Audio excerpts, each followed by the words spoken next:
Good morning. So ಎಲ್ಲರೂ ಚೆನ್ನಾಗಿದ್ದೀರಾ ಅಂತ ಅಂದ್ಕೊಂಡಿದ್ದೀನಿ. ಸೊ ನಾನು ಕೂಡ ಚೆನ್ನಾಗಿದ್ದೀನಿ. ಸೊ ನಾನು ಇವತ್ತು ನಿಮಗೆ 2 ಟಿಪ್ಸ್ನ ಹೇಳೋದಕ್ಕೆ ಬಂದಿದ್ದೀನಿ. ತುಂಬಾ ಯೂಸ್ಫುಲ್ ಆಗೋ 2 ಟಿಪ್ಸ್ನ ಹೇಳ್ತೀನಿ. ಏನು ಅಂತಂದರೆ, ಸೊ ವಿಡಿಯೋನ ಕೊನೆವರೆಗೂ ನೋಡಿ. ನಾನು ಏನು 2 ಟಿಪ್ಸ್ನ ಕೊಡ್ತೀನಿ ಅನ್ನೋದನ್ನು ನಿಮಗೂ ಕೂಡ ಗೊತ್ತಾಗುತ್ತೆ. ಯೂಶ್ವಲಿ ಈ ಟಿಪ್ಸ್ ತುಂಬ ಯೂಸ್ಫುಲ್ ಆಗೋದು ಯಾರ್ಯಾರ ಮನೆಯಲ್ಲಿ ಚಿಕ್ಕ ಮಕ್ಕಳಿರ್ತಾರೆ. ಸೊ ಅವ್ರಿಗೆ ಈ ಟಿಪ್ಸ್ ತುಂಬಾ ಯೂಸ್ ಆಗುತ್ತೆ. ಸೊ ದಯವಿಟ್ಟು ಈ ವಿಡಿಯೋನ ಕಂಪಲ್ಸರಿ ಯಾರು ನೋಡ್ತೀರಾ ಅವ್ರಿಗೆ ಯೂಸ್ಫುಲ್ ಅನಿಸಿದ್ರೆ, ಯಾರ್ಯಾರು ನಿಮ್ಮ ಮನೆಯಲ್ಲಿ ನಿಮ್ಮ ರಿಲೇಷನ್ಸಲ್ಲಿ ಸಣ್ಣ ಮಕ್ಕಳಿರ್ತಾರೆ, ದಯವಿಟ್ಟು ಅವ್ರಿಗೆಲ್ಲ ಶೇರ್ ಮಾಡಿ ಇದನ್ನು. ಸೊ ತುಂಬಾ ಯೂಸ್ ಆಗುತ್ತೆ. ಬಿಕಾಸ್ ನಾನು ನೋಡಿದ್ದೀನಿ, ನನ್ನ ಮಕ್ಕಳಿಗೆ, ನನಗೆ ಚಿಕ್ಕ ಮಕ್ಕಳಿರೋದ್ರಿಂದ ನಾನು ಕೂಡ ಅವ್ರಿಗೆ ಟ್ರೈ ಮಾಡಿದ್ದೀನಿ. ತುಂಬ ಚೆನ್ನಾಗಿ ರಿಸಲ್ಟ್ ಸಿಕ್ಕಿದೆ. ಸೊ ಅದಕ್ಕೋಸ್ಕರ ನಾನು ಈ ವಿಡಿಯೋನ ಮಾಡಿ ಎಲ್ರಿಗೂ ಒಂದು ಯೂಸ್ ಆಗಲಿ ಅಂತ ಈ ವಿಡಿಯೋನ ಮಾಡಿ ಹಾಕ್ತಿದ್ದೀನಿ. ಸೊ ಎಲ್ರಿಗೂ ತುಂಬ ಯೂಸ್ ಆಗುತ್ತೆ. ದಯವಿಟ್ಟು ಈ ವಿಡಿಯೋನ ಕೊನೆ ತನಕ ನೋಡಿ, ಇಷ್ಟ ಆದವರು ಶೇರ್ ಮಾಡಿ.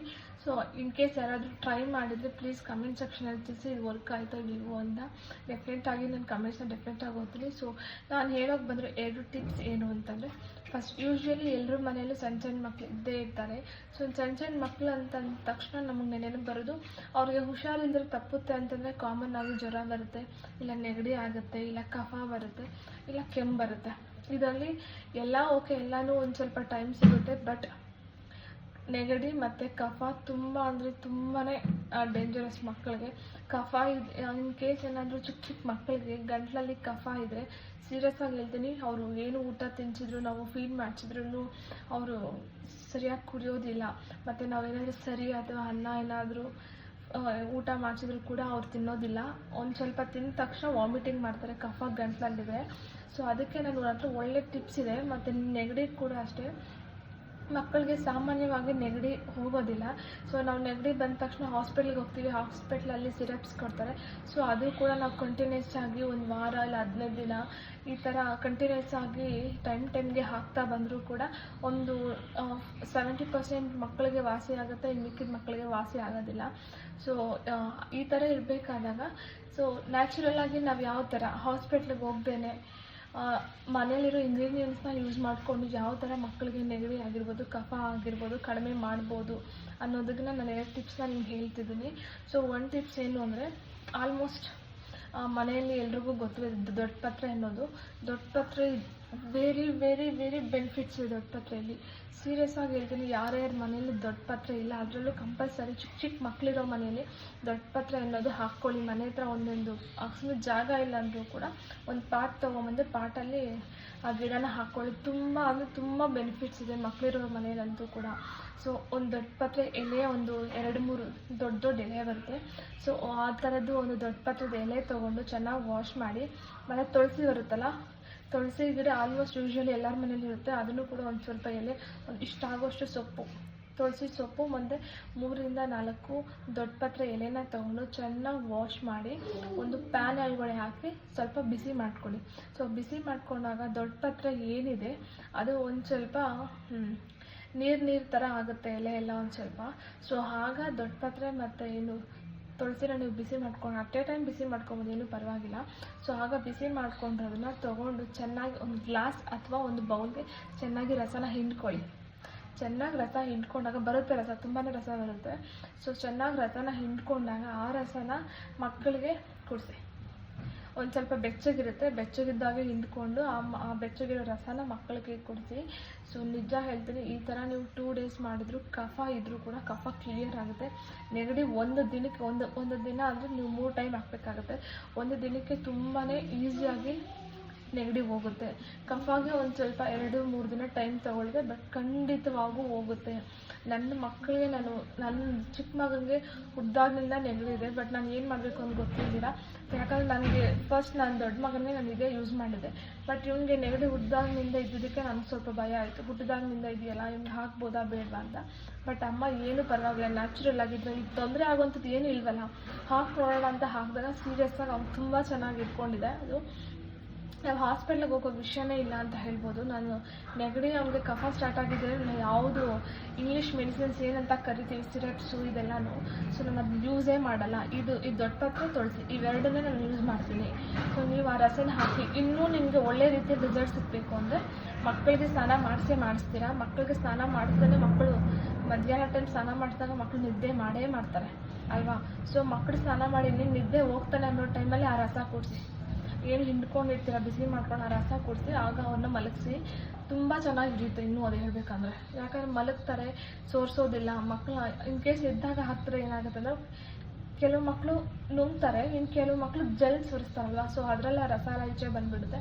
ಸೊ ಆದಷ್ಟು ಮಕ್ಕಳು ಇನ್ನು ಸ್ವಲ್ಪ ಹೊತ್ತು ಮಲ್ಕೊತಾರೆ ಅನ್ನೋದು ಆಲ್ಮೋಸ್ಟ್ ತಾಯಂದ್ರಿಗೆ ಗೊತ್ತಿರುತ್ತೆ ಯಾವಾಗ ಮಲ್ಕೊತಾರೆ ನನ್ನ ಮಗ ಅಥವಾ ಮಗಳು ಅನ್ನೋದು. ಸೊ ಅಂಥ ಟೈಮಲ್ಲಿ ಈ ರಸನ ಕುಡಿಸೋದ್ರಿಂದ ತುಂಬ ತುಂಬ ತುಂಬ ಯೂಸ್ ಆಗುತ್ತೆ. ನೀವು ಟೆನ್ಷನ್ನ ತೊಗೊಳ್ಳೋ ಅವಶ್ಯಕತೆನೇ ಇಲ್ಲ. ನಾನೇನು ಹೇಳಿದ್ದೀನಿ ಈ ಟಿಪ್ಪಿಂದ ತುಂಬಾ ಯೂಸ್ಫುಲ್ ಆಗುತ್ತೆ. ಒಂದು ಸಲ ದಯವಿಟ್ಟು ಟ್ರೈ ಮಾಡಿ ಮಕ್ಕಳಿಗೆ. ಕಂಟಿನ್ಯೂಸ್ ಆಗಿ 1 ವೀಕು 15 ಡೇಸ್ ಈ ಥರ ಸಿರಪ್ಸ್ ಕೊಡೋ ಬದಲು ಈ ನಾನೇನು ಹೇಳಿದ್ದೀನಿ ಈ ಟಿಪ್ಪನ್ನ ಇದನ್ನು ಅಟ್ಲೀಸ್ಟ್ 1 2 to 3 ಡೇಸ್ ಕೊಡಿ, ತುಂಬ ಚೆನ್ನಾಗಿ ವಾಸಿ ಆಗುತ್ತೆ. ಮತ್ತು ಇನ್ನೊಂದು ಹೇಳಿದ್ರೆ ಈಗ ಯೂಶ್ವಲಿ ಆಲ್ಮೋಸ್ಟ್ ಎಲ್ರಿಗೂ ಮಕ್ಕಳಿಗೆ ಡೈಪರ್ಸ್ನ ಯೂಸ್ ಮಾಡ್ತೀವಿ. ಸೊ ಅದೊಂದು ಆಗಿಬಿಟ್ಟಿದೆ ಇವಾಗ. ಸೊ ಡೈಪರ್ಸ್ನ ಯೂಸ್ ಮಾಡೋದ್ರಿಂದ ಪ್ರಾಬ್ಲಮ್ ಏನೂ ಇಲ್ಲ, ಬಟ್ ರ್ಯಾಷಸ್ ಕಂಪಲ್ಸರಿ ಆಗುತ್ತೆ. ಡೈಲಿ ನಾವು ಡೈಪರ್ ಹಾಕ್ತಾನೆ ಇದ್ದೀವಿ ಅಂತಂದರೆ ರ್ಯಾಷಸ್ ಕಂಪಲ್ಸರಿ ಮಕ್ಳಿಗೆ ಬಂದೇ ಬರುತ್ತೆ. ಅದಕ್ಕೆ ಏನು ಮಾಡ್ತಾರೆ ಅಂತಂದರೆ ಈಗ ಕ್ರೀಮ್ಸ್ ಬಂದಿದೆ, ಡೈಪರ್ಸ್ ರ್ಯಾಷಸ್ ಕ್ರೀಮ್ಸ್ ಎಲ್ಲನೂ. ಸೊ ಅದನ್ನು ತರಿಸಿ ಅದನ್ನು ಹಚ್ತೀವಿ. ಅದನ್ನು ಹಚ್ಚಿದಾಗ ಏನು ಮಾಡ್ತೀವಿ, ಅದನ್ನು ಹಚ್ಬಿಟ್ಟು ನಾವು ಡೈಪರ್ ಹಾಕ್ತೀವಿ. ಡೈಪರ್ ಹಾಕಿದಾಗ ನಾವು ಹಚ್ಚಿರೋ ಕ್ರೀಮೆಲ್ಲ ಡೈಪರ್ಗೆ ನಿಂತ್ಕೊಂಡು ಅಲ್ಲೇನು ರಿಯಾಕ್ಷನ್ ಏನು ಕೊಡೋದೇ ಇಲ್ಲ. ಏನು ಮಕ್ಕಳಿಗೆ ಅಲರ್ಜಿ ಆಗಿರುತ್ತೆ, ಡೈಪರ್ ರ್ಯಾಷಸ್ ಆಗಿರುತ್ತೆ. ಸೊ ಅಲ್ಲೇನು ನಮಗೆ ರಿಸಲ್ಟ್ ಅನ್ನೋದೇ ಕಾಣಿಸೋದಿಲ್ಲ. ಇನ್ ಕೇಸ್ ರಿಸಲ್ಟ್ ಕಾಣಿಸಿದ್ರೂ it take the time 1 week 15 days time ತೊಗೊಳುತ್ತೆ. ಸೊ ನಮ್ಗೆ ಅಷ್ಟು ಟೈಮ್ ಮತ್ತು ಅಲ್ಲಿವರೆಗೂ ನಾವು ಅರ್ಜೆಂಟ್ ಎಲ್ಲಾದರೂ ಹೋಗಬೇಕು, ಡೈಪರ್ ಮಕ್ಳಿಗೆ ಹಾಕಬೇಕು ಅಂಥ ಟೈಮಲ್ಲಿ ನಾವು ರ್ಯಾಷಸ್ ಹಾಕಿದಾಗ ನಮ್ಮ ಮನಸ್ಸಿರೋದಿಲ್ಲ, ರ್ಯಾಷಸ್ ಆಗಿದೆ ಡೈಪರ್ ಹಾಕಬೇಕಾ ಬೇಡ, ಅಷ್ಟು ಇನ್ನೂ 15 ಡೇಸ್ ಬೇಕು ಆ ರ್ಯಾಷಸ್ ಹೋಗೋಕ್ಕೆ ಅನ್ನೋದಕ್ಕೆ. ನನಗೆ ಫಸ್ಟ್ ಆಫ್ ಆಲ್ ನಾನು ಆ ಥರ ಡೈಪರ್ ರ್ಯಾಷಸ್ ಕ್ರೀಮ್ ಯೂಸ್ ಮಾಡಿದಾಗ ನಾನು ಸೀರಿಯಸ್ ಆಗಿ ಹೇಳ್ತೀನಿ, ನಾನು ಸರ್ಚ್ ಮಾಡಿ ಯಾವುದು ಬೆಟರ್ ಇದೆ ಅಂತ ನೋಡಿ ತರಿಸಿ ಮಗುಗೆ ಯೂಸ್ ಮಾಡ್ತಿದ್ದೆ. ಝೀರೋ ರಿಸಲ್ಟ್ ನನಗಂತೂ ಸೀರಿಯಸ್ ಆಗಿ ಝೀರೋ ರಿಸಲ್ಟ್ ಕೊಡ್ತು. ಬಟ್ ನನಗೆ ಮತ್ತೆ ನಾನು ಸ್ವಲ್ಪ ಸರ್ಚ್ ಮಾಡಿದಾಗ ಬೆಸ್ಟ್ ರಿಸಲ್ಟ್ ಕೊಟ್ಟಿದ್ದು ನಮ್ಮ ಮನೇಲಿ ಒಂದು ಇಂಗ್ರೀಡಿಯೆಂಟ್, ಅದು ಏನು ಅಂದರೆ coconut oil. The best diaper ರ್ಯಾಷಸ್ಗೆ ಏನು ರ್ಯಾಷಸ್ ಆಗಿರುತ್ತೆ ಮಗುಗೆ ದಿ ಬೆಸ್ಟ್ ಅಂದರೆ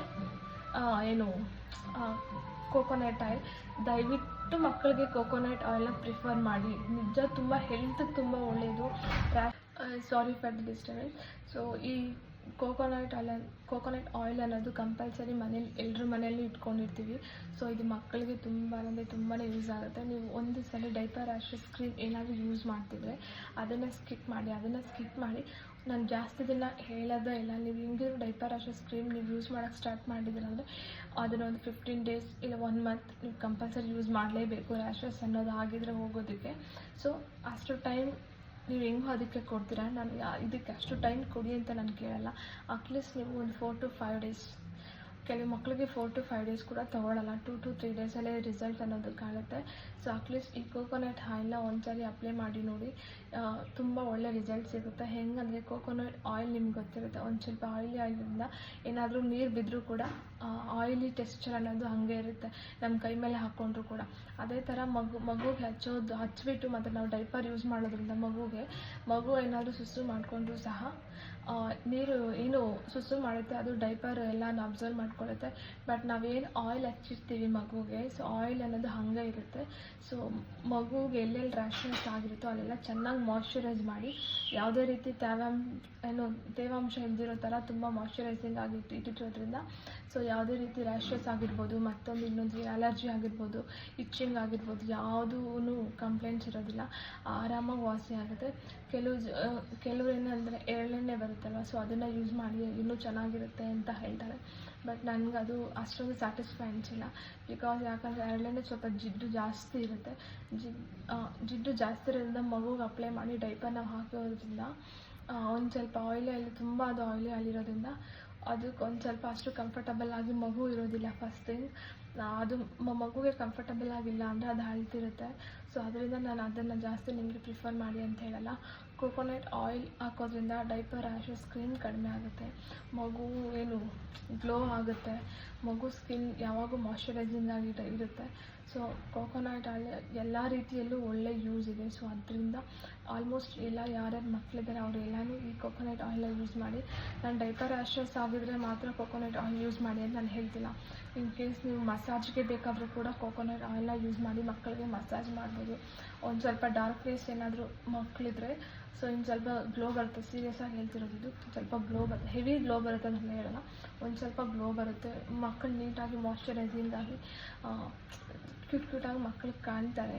ಸೊ ದಯವಿಟ್ಟು ಏನೇನು ಹೇಳಿದ್ದೀನಿ ನಾನು 2 ಟಿಪ್ಸು ರ್ಯಾಷಸ್ಗಾಗಿರ್ಬೋದು ಮತ್ತು ಕೋಲ್ಡ್ ಮತ್ತು ನೆಗಡಿ ಕಫಕ್ಕೇನಾಗಿರ್ಬೋದು, ಈ 2 ಟಿಪ್ಸ್ ತುಂಬಾ ಒಳ್ಳೆ ರಿಸಲ್ಟ್ ಕೊಡುತ್ತೆ. ದಯವಿಟ್ಟು ಇದು ಯಾರು ಮಕ್ಕಳಿದ್ದಾರೆ ಅವರು ಒಂದು ಯೂಸ್ ಮಾಡಿ ನಿಮ್ಗೆ ಏನಾದರೂ ರಿಸಲ್ಟ್ ಕೊಡಿಲ್ಲ ಅಂದರೆ ಅದನ್ನು ಕೂಡ ಕಮೆಂಟ್ ಸೆಕ್ಷನಲ್ಲಿ ಬೇಕಾದ್ರೆ ಕಮೆಂಟ್ ಮಾಡಿ. ಯೂಸ್ ಮಾಡ್ದೇ ಕಮೆಂಟ್ ಹಾಕಬೇಡಿ.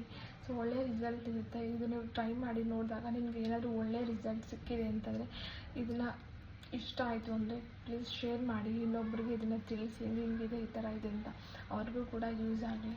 ಸೊ ಇದು ನಿಮ್ಗೆ ಇಷ್ಟ ಆಗಿದೆ ಅಂದ್ಕೊಂಡು ಈ ಒಂದು ವಿಡಿಯೋನ ಇಲ್ಲಿಗೆ ಎಂಡ್ ಮಾಡ್ತಿದ್ದೀನಿ. Thank you so much. ಇದೇ ಥರ ಸಪೋರ್ಟ್ ಮಾಡ್ತಿರಲಿ. Thank you.